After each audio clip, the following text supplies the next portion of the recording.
Cuando uno vuela de Lima hacia el norte del Perú, un inmenso velo de nubes cubre la costa del Pacífico.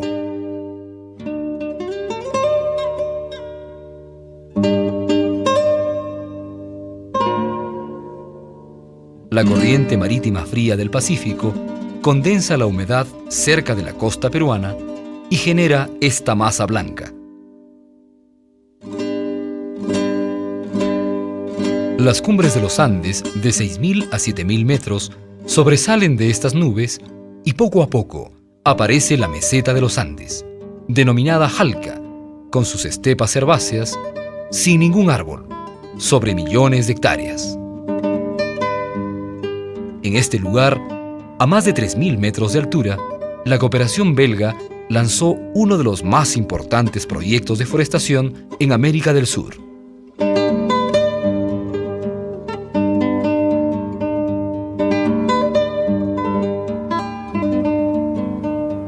Charles Carton es ingeniero forestal belga y ex cooperante. Hace 30 años, unos belgas y peruanos visionarios, como Pablo Sánchez, establecieron las bases de la silvicultura andina.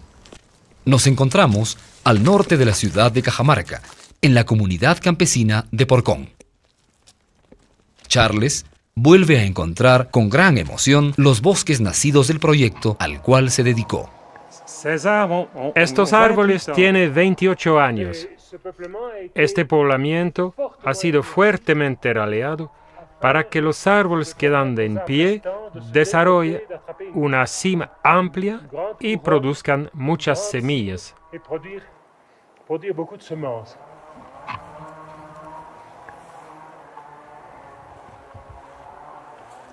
Alberto Herrera es amigo de Charles. Nació en la comunidad de Porcón, allí donde las primeras plantaciones forestales fueron instaladas. Conoció la vida dura en la Jalca sin árboles. Desde su adolescencia trabajó como obrero forestal con Charles.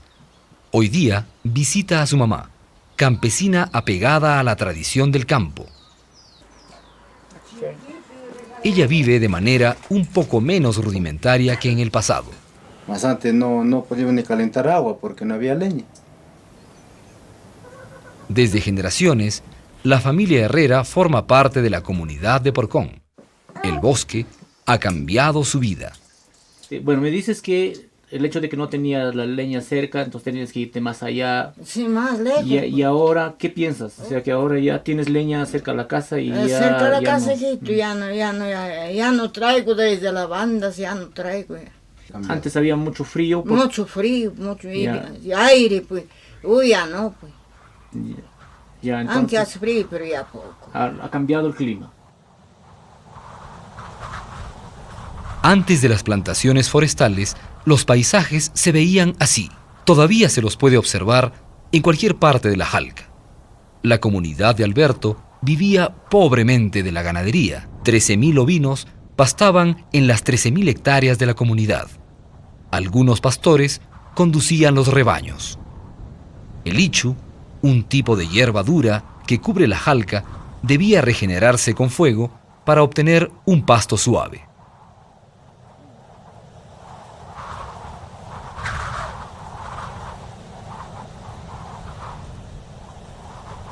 El ichu servía y sirve todavía para construir las casas y las chozas de los pastores. En algunos casos sí, vivía la gente aquí de esa manera en las chozas, hace algunos años atrás. Hoy día las viviendas son más confortables, pero allí donde no se plantaron árboles, las condiciones de vida continúan siendo duras como antes. Los vientos azotan sin parar los campos despejados. Los habitantes deben caminar kilómetros para juntar escasos fajos de leña que deberán usar con mucha prudencia para cocinar los alimentos. La papa, la perla de los Andes, se cultiva en las pendientes. En ausencia de heladas, su rendimiento máximo es de 3 toneladas por hectárea, pero muchas veces las lluvias erosionan los suelos y se llevan los cultivos desprotegidos. Antes no, cuando no hay árboles era todito despejado, así los cerros. La mayor parte de la Jalca de los Andes muestra todavía este paisaje. En estas condiciones extremas llegaron al Perú los primeros cooperantes belgas a inicio de los años 70. Sus objetivos, encontrar soluciones para la forestación. Con la ayuda de los ingenieros y técnicos peruanos, los cooperantes se inspiraron en los paisajes europeos para crear bosques en los Andes. En Europa estábamos familiarizados con el paisaje forestal, donde se alternan bosques y áreas de pastoreos como en las áreas montañosas. Cuando llegué aquí, todo el espacio estaba dedicado al pastoreo y la noción de bosque no estaba vinculada con los Andes, sino con la selva amazónica. Todo debía ser instalado, comenzando por la construcción de carreteras y puentes que permitan el acceso a los terrenos para forestar. A todos los niveles, la futura extracción de los árboles debía ser imaginada.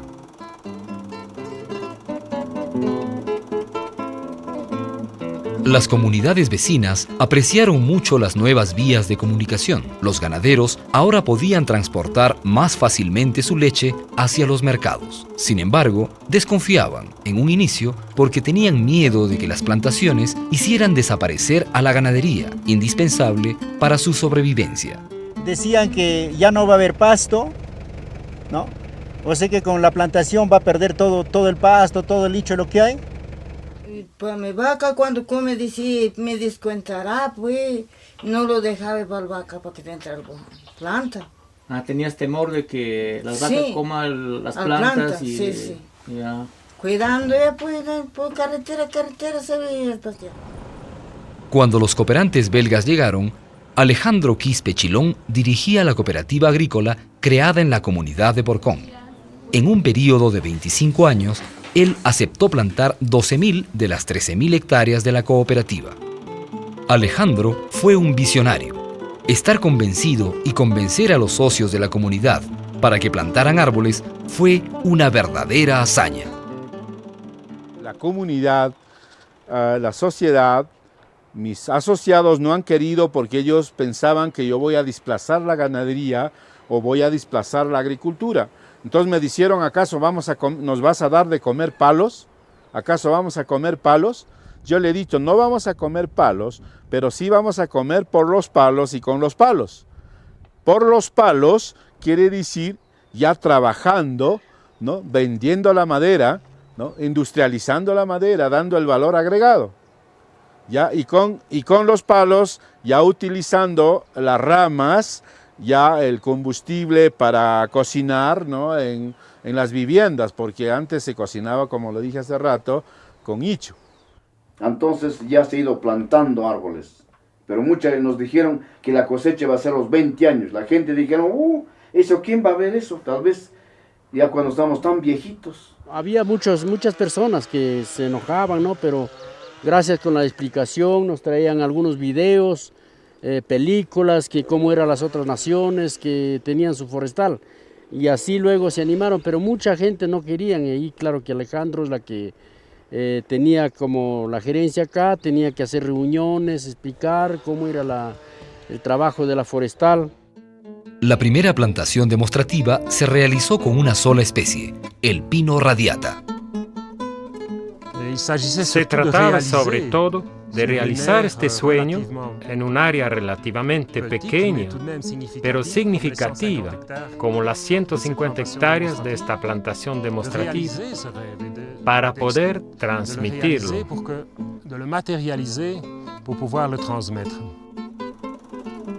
Las plantas se producían en el vivero del proyecto belga. Cada planta tenía su bolsa de plástico con tierra, y miles de arbolitos debían transportarse hacia los cerros a hombro o a lomo de caballo.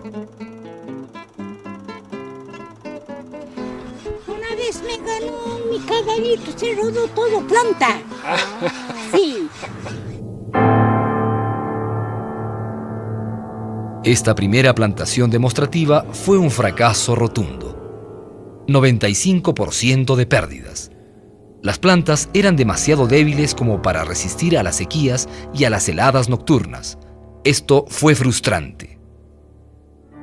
Se necesitaron varios años de investigaciones bajo el apoyo de la cooperación belga y la Universidad de Lovaina-la-Nueva para afinar las técnicas que iban a conducir a la realización del proyecto de forestación más prestigioso de los Andes peruanos. Al mismo tiempo, se llevaron a cabo múltiples investigaciones científicas. En primer lugar, se debía mejorar la producción en el vivero. Las plantas no eran lo suficientemente resistentes. Ingenieros y técnicos establecieron una producción de plantas a raíz desnuda, es decir, sin usar las bolsas tradicionales llenas de tierra. Las plantas a raíz desnuda tienen un sistema radicular mejor desarrollado, son más tenaces y sin tierra son mucho más livianas para ser transportadas en las faldas de los Andes. El tiempo de producción de una planta se redujo a 8 meses. Antes de las investigaciones se necesitaban 20 meses.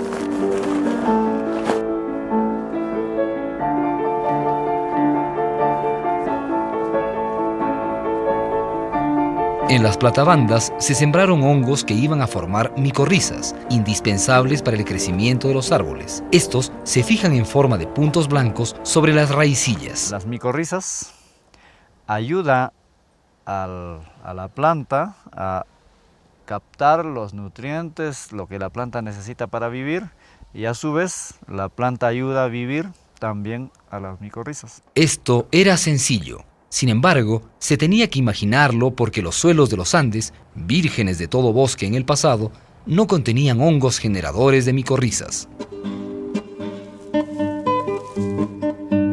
¿Y quién hubiera imaginado que 25 años más tarde, estas micorrizas iban a constituir un negocio de hongos comestibles organizado por las mujeres de la comunidad? Al inicio, nadie se atrevía a comer los hongos. No eran conocidos. Hoy en día, la comunidad gana más de 2.500 euros mensuales con su venta. Pelados y luego secados al sol durante 15 días, los hongos se venden en los mercados regionales a más de 1 euro por kilo. Mira, quiere comer.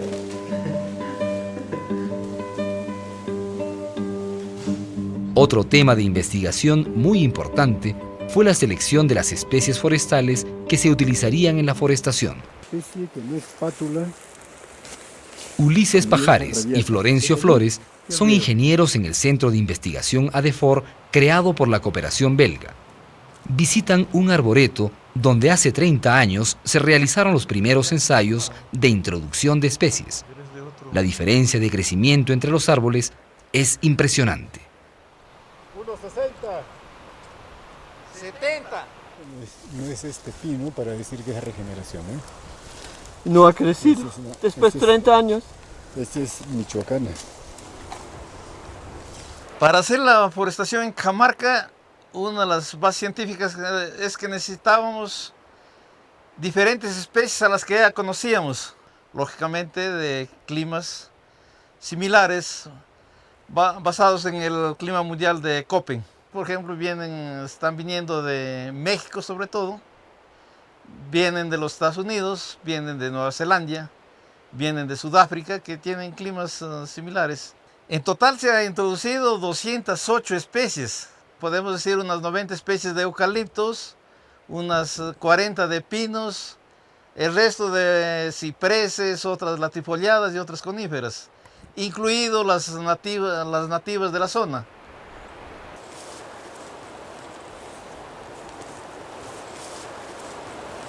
Para esta zona, a través de este arboreto, realmente se ha encontrado casi como 5 o 6 especies de pinos que tienen comportamientos diferentes y crecen muy bien en esta zona. Los pinos son los más antiguos de las coníferas sobre la Tierra. Estas especies, llamadas pioneras, son capaces de colonizar suelos abiertos antes que otras especies. Esto es exactamente lo que conviene para la forestación de la jalca.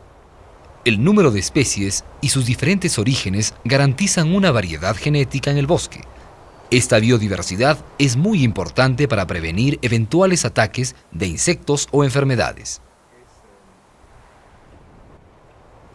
Bajo la sombra de los pinos introducidos en Porcón, se ha creado un ambiente propicio para la expansión forestal de otras especies forestales no pioneras.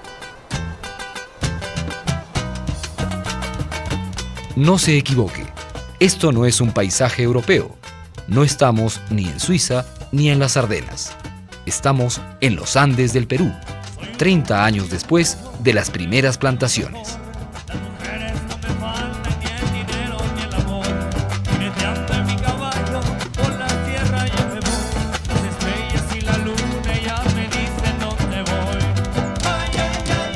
Para entender mejor los orígenes de estas forestaciones, volvemos a Bélgica, cerca de un pueblito típicamente de las Ardenas. Durante 11 años, Luc Picard fue jefe del proyecto forestal de Cajamarca de la cooperación belga.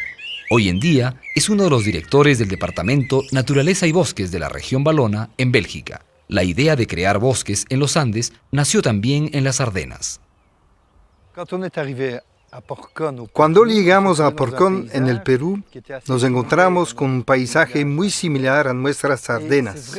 En nuestro ordenamiento territorial tenemos pueblos como este, con los cultivos y los pastizales alrededor y luego el bosque más lejos, en la parte montañosa o en las colinas. Inmediatamente nos dimos cuenta que Porcón, en el Perú, podría tener exactamente el mismo tipo de ordenamiento territorial, con viviendas y zonas agrícolas y con el bosque más lejos. La producción de madera siempre ha sido muy importante en estas regiones. Al inicio servía como leña o carbón vegetal, pero paralelamente siempre se tuvo necesidad de madera cerrada para la construcción y para los muebles. Todo esto era realmente importante para la región. El bosque siempre ha estado en el corazón de las necesidades de la población.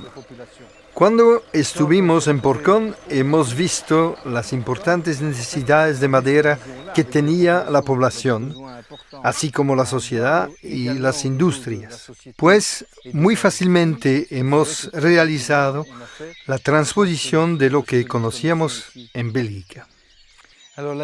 La diferencia entre Bélgica y Perú es que en el Perú teníamos que crear un bosque nuevo a partir de nada o casi nada, lo que requería de perseverancia, pues se necesitan años para crear un bosque. Tuvimos dificultades tanto con las autoridades peruanas como con las autoridades belgas para convencerles de que crear un bosque o dar forma a un paisaje no podíamos hacerlo en 2 o 3 años.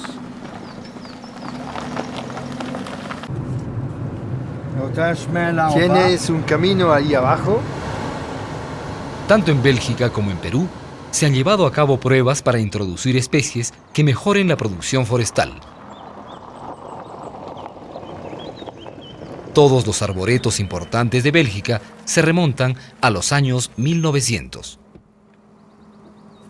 Para los forestales, entrar en un arboreto es como entrar en una catedral, y después de la visita, todos sufren de dolores cervicales. Este es un tremendo fuste. Es un lindo árbol. En Bélgica estamos en las mismas condiciones que en el Perú. Aquí, en las Ardenas, hace un siglo nos encontrábamos con un bosque existente, pero queríamos mejorarlo o ver otras especies del mundo entero en condiciones similares. Hemos instalado arboretos para probar estas nuevas especies y tratar de mejorar la producción.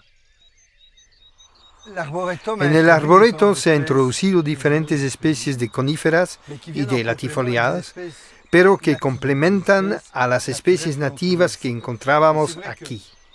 Durante años hemos impulsado muy fuertemente la producción de madera, mirando solamente este aspecto.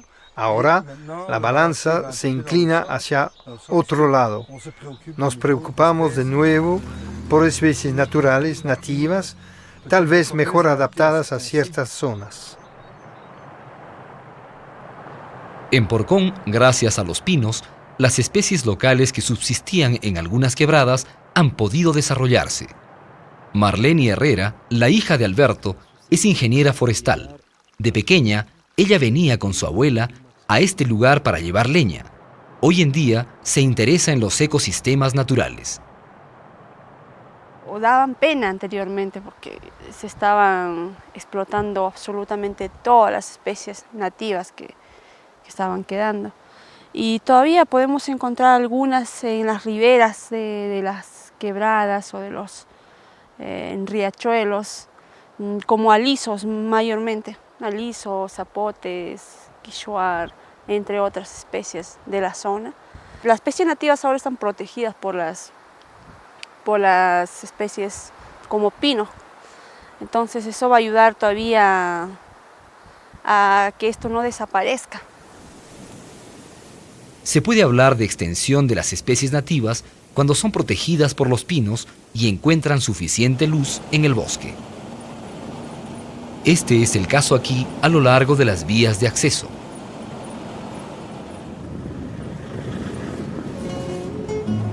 La poda de los pinos, para obtener troncos de calidad, abastece de gran cantidad de leña. Solo basta recogerla.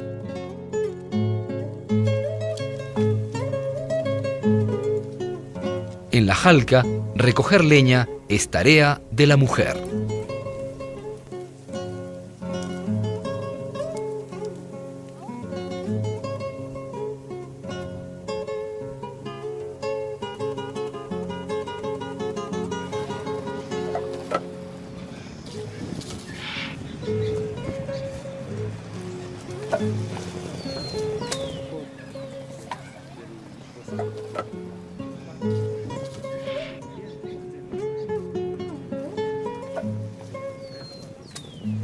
Estamos contentos, tenemos leña.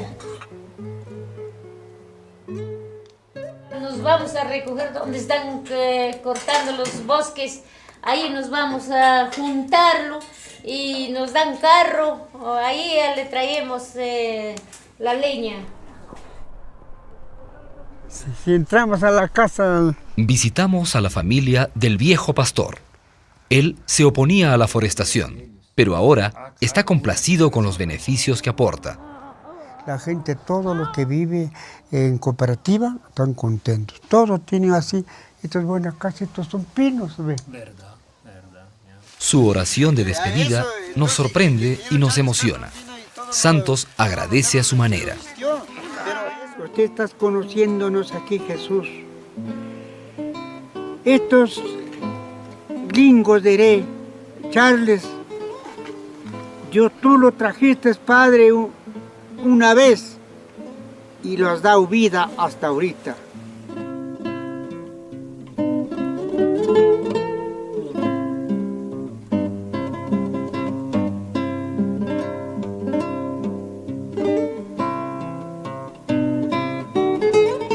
Desde la caída mundial del precio de la lana, la crianza de los 13.000 ovinos fue paulatinamente reducida. Poco a poco, la cooperativa se dirigió hacia otro tipo de ganado, más tradicional en los Andes, las alpacas y las vicuñas. Las alpacas van a estar estas semanas acá en La Pampa. Estos camélidos dan una lana de excelente calidad que se vende muy caro en los mercados internacionales. La crianza de estos camélidos ya se practicaba en el tiempo de los incas. La introducción de vicuñas en el bosque es una experiencia única en los Andes. En 20 años, el pequeño rebaño de 100 vicuñas ha llegado a más de 1000 cabezas que pastan libremente en todo el área forestada. Una vez por año, se las reúne para esquilarlas. Estos animales, de naturaleza huidizos, se han adaptado admirablemente a vivir en el bosque cerca de las casas. Los moradores saben muy bien cómo proteger sus huertos.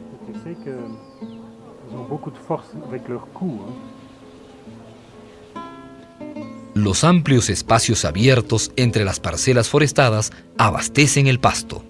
Luego de la poda y del raleo de los pinos, la luz penetra hasta el suelo, dando paso a la aparición de vegetación natural. El investigador Florencio Flores, de ADEFOR, ha sembrado pastos de forraje bajo el dosel de los árboles para mejorar estos pastos naturales. En un segundo raleo se puede introducir pastos de este tipo y aprovechar doblemente el espacio hasta que la cosecha final del árbol venga, ¿no?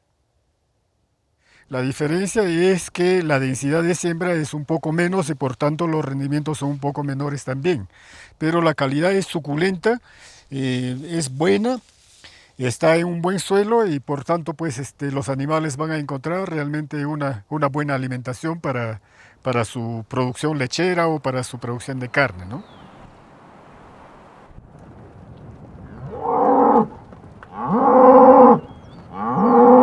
Cuando la Unión Europea cofinanció el proyecto de forestación en los años 80, sus representantes en Bruselas solicitaron dedicar el 20% de las inversiones a la agricultura y a la ganadería, con miras a garantizar la alimentación de las poblaciones. Para mejorar los pastizales, los belgas establecieron un sistema de riego sencillo y robusto que desde hace 30 años proporciona satisfacción y permite lograr excelentes rendimientos en la producción lechera. Para aumentar los rendimientos de la producción agrícola y en particular de la papa, los ingenieros instalaron una red de terrazas con hileras formadas de arbustos nativos. De esta manera, los cultivos están doblemente protegidos. El bosque alrededor reduce la formación de aire frío y las hileras reducen la erosión y los vientos secos. En consecuencia, las cosechas de papa han pasado de 3 a 35 toneladas por hectárea. Alrededor de Porcón, las comunidades vecinas imitan a la cooperativa e instalan terrazas del mismo tipo. Ciertas carreteras forestales, abiertas por el proyecto, se han vuelto ahora carreteras del Estado y contribuyen realmente al desarrollo de la zona de Porcón. ¿Quién hubiera pensado que los caminos de herradura iban a ser usados un día por minibuses de viajeros?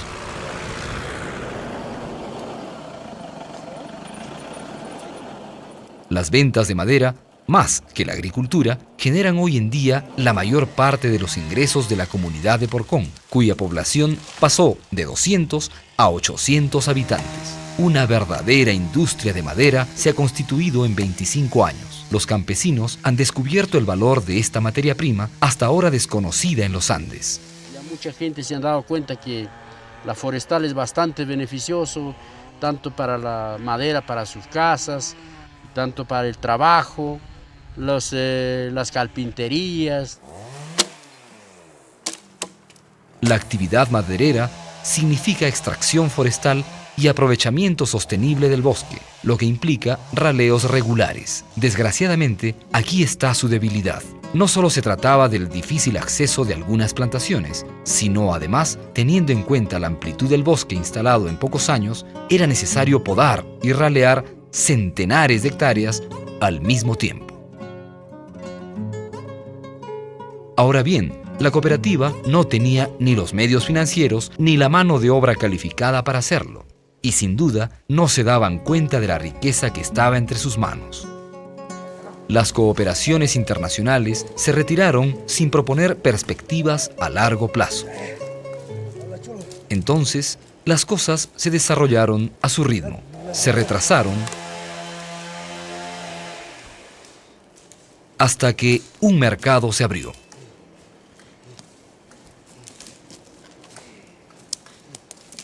Recién en estos últimos años ya se encuentra mercado para maderas delgadas, para madera de trituración, para la fabricación de tableros. Pero anteriormente no había un mercado realmente. Entonces, cuando no hay una inversión, realmente pues no es tan interesante hacer los raleos porque no hay un incentivo como para recuperar el capital que uno está invirtiendo. Las extracciones forestales siempre exigen un gran número de trabajadores. Aun cuando el trabajo es pesado, no se mecaniza todo como en Europa. Aquí se debe pensar de manera distinta. Mucho más mejor es la forestal. ¿Sí? Ahora, ¿cuánta gente da mano de obra?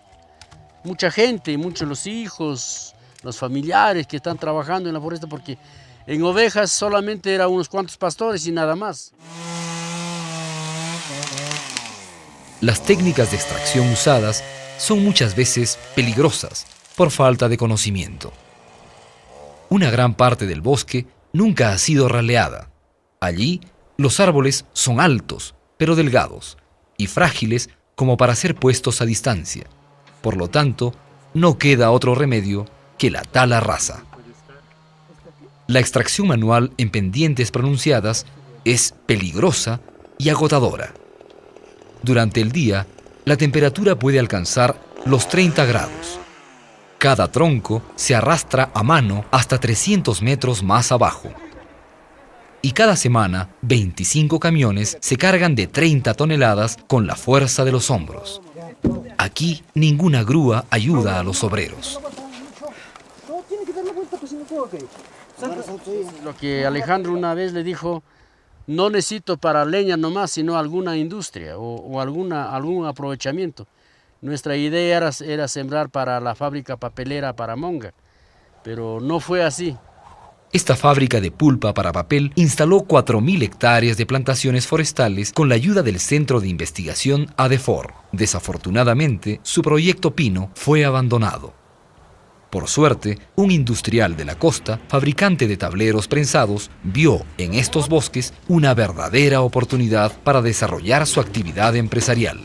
Hace 3 años decidimos incrementar nuestra capacidad productiva 3 veces más, pero el primer factor que vimos fue la disponibilidad de la materia prima, ¿no? Y esta disponibilidad de materia prima está basada exclusivamente en un gran porcentaje en el abastecimiento que haga Porcón. Nosotros dependemos en este momento del pino. El industrial desea pasar de 900 a 2.000 toneladas de madera de raleo por semana. Vino para negociar con Alejandro, pero no es fácil. La capacidad inicialmente de abastecimiento que se acordó para el año pasado no se ha cumplido. Si seguimos en los mismos estándares, simplemente este volumen que ustedes nos abastecen es insuficiente a nuestras necesidades. Según lo acordado, el abastecimiento subirá de 25 a 40 camiones de madera por semana y el industrial ayudará a la cooperativa a mejorar la red vial forestal y la explotación.